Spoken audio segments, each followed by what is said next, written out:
Hey everyone, Colbert here, and today we're going to talk about the Ultra Nightmare Man-Eater and one Painkeeper combination that you can actually do in 3 keys Ultra Nightmare, and now you can do 2 keys for Nightmare mode. So guys, you were very interested in finding the right speeds for Nightmare, and I have them today. So both DPS champions that you want to use in this setup, guys, are going to be 169 speed. So for for this example, 169 for Frozen Banshee, 169 for Venus would be the ideal speed, and of course their HP and defense would vary accordingly. Then we have the slow champion. The slow champion, as you guys know from the setup, is the one that takes the stun every single turn.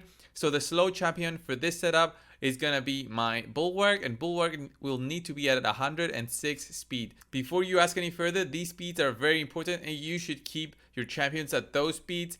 I have went and put all the speeds of the champions in Deadwood Jedi's calculator, so I'll show that right after I say the speeds for Painkeeper and Man-Eater. So Painkeeper will need to be at 213 speed and Man-Eater at 227. So these are the speeds for Nightmare. If you're trying to do Nightmare and you cannot do Ultra with maybe the champions that you have, or your clan does not do Ultra, then yeah, these are the speeds for just Nightmare. So we're gonna go quickly to Deadwood Jedi's. So guys, this is Deadwood Jedi's speed calculator. The way this works is you select the clan boss difficulty, and then it puts in immediately the clan boss speed that each clan boss has. So Ultra has 119, Nightmare has 170. So since every one of you guys have been requesting for that Nightmare setup and the speeds, I've went and put them in right here.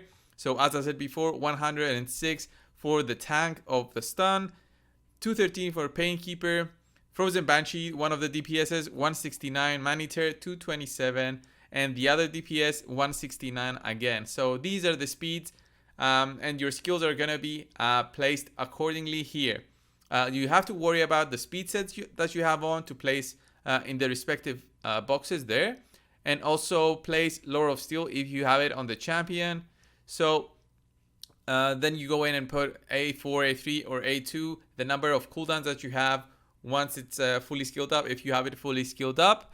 And for Painkeeper, for A2, you place a delay. So what this does is it's gonna replicate on how you actually put in the delay when you do the setup. So if you guys know already, on turn 1 you do the cooldown reduction, turn 2 you do A1, so default skill, and then on turn 3 it's when you do that A2. So this is how it shows it. Actually, Painkeeper can be found from selecting here, because Painkeeper actually has a skill that affects all other champions' turns. So it's very important for him to be in here, and he will work. So his A2 and A3 will be reflected right here. So A3 reduces cooldown. So his A3 right here will actually affect Man-Eater and every single one of the other champions' skills on how they're shown here. So how this works, guys, is you see that Man-Eater and Painkeeper are both a ton faster than the clan boss. Let's zoom in a bit. So they're much faster than the clan boss.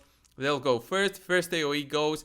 The tank, the slow boy, will just take 1 turn, and then the second turn, tank slow boy will not take a turn. So this is why this setup works, because here he does not take a turn. He does not lose that debuff, that buff that gives him unkillable. So when the stun turn comes, he is the one with the ideal health and defense that will take the stun always up until turn 50. And this is the rotation. Basically, if you have it set up correctly with the correct speeds and no masteries that might affect his health or speed, then by the end of turn 47, 48, you should be just there doing your damage as usual. There shouldn't be any effect to how the rotation works. If you don't have the right masteries, if you go possibly with Life Drinker in masteries, it's very possible that it just completely breaks. I had that happen for me. So I had the tank, the slow boy with Life Drinker, and he would actually heal way more than other champions and would make them just die from the stun on the boss. So if you wanna pick one champion to have as your tank, then you have to remove Life Drinker. It's gonna make it so much easier for you. So the other important thing I wanted to show you guys, I have this guy in my Discord called Rust. He made actually a calculator on an easy way to calculate if the ideal target for the stun exists. So the way that you do this, guys, is This is an Excel spreadsheet. I can put the link in the description or in the comments. So the way this works is you just basically put your team in with their HP and total defense, and then this will calculate approximately, and hopefully with a good result, it will calculate who is going to be the stun target without you wasting a key. So right here I have all the health and defense of my current team, and it shows me that Bulwark should take the stun ideally from turn 1. He also has a new formula testing right here, which says that PK Painkeeper might take a stun on turn 2. So yeah, I'm really worried about that because I do not want Painkeeper to take the stun. I don't care about the DPSers take the stun in the first 1 or 2 or 3 turns, but if PK or Maneater take the stun, then it's very hard, and there's no way for this setup to work. So this is another good way for you to check if the lowest, the slow boy, the stun taker will actually take the stun throughout the fight. And he actually went ahead and calculated it, I think, all the way down, but I'm not sure if this works. But this definitely is helpful, a helpful way to see if he's actually going to get stunned. So defensive champions that are defense based have much higher defense than other champions. Those are much harder to be the slow boy, the tank for the stun. And Bulwark is the case, but Bulwark also provides that extra utility. So yeah, it's a bit hard to tune him correctly, but once you do and he works, he'll give you way more damage for the clan boss. This is actually Nightmare. I'm not gonna do Nightmare right now. I'm gonna do Ultra Nightmare. Just gonna explain to you the rotation and how this works. I'm actually gonna remove Frozen Banshee here because she will take the stun. From what I see, she will take the stun most of the turns here, and I do not want that to happen. So I'll need to put in another DPSer, and who's gonna take her place? I think it's gonna be Bad El Khazar. Is he 189?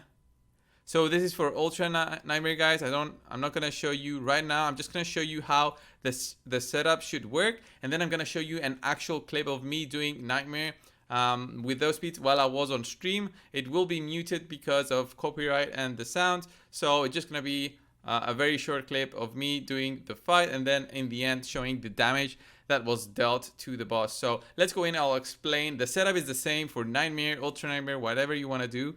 But yeah, the speed that I'm explaining in this video is just for Nightmare. So here it is. You just do your Ancient Blood, so the Unkillable. You reduce the cooldowns.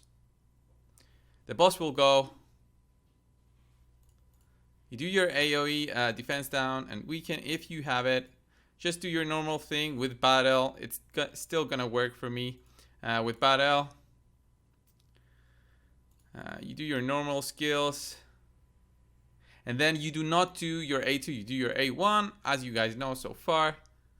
And then you can just press auto and it should work as usual. You can use any champions for the DPS part as long as they are just one speed lower than what the boss is gonna do. You see here that my Battle took the stun. It's gonna be fine. At the later stages, he will not take the stun since Bulwark will be the one tanking.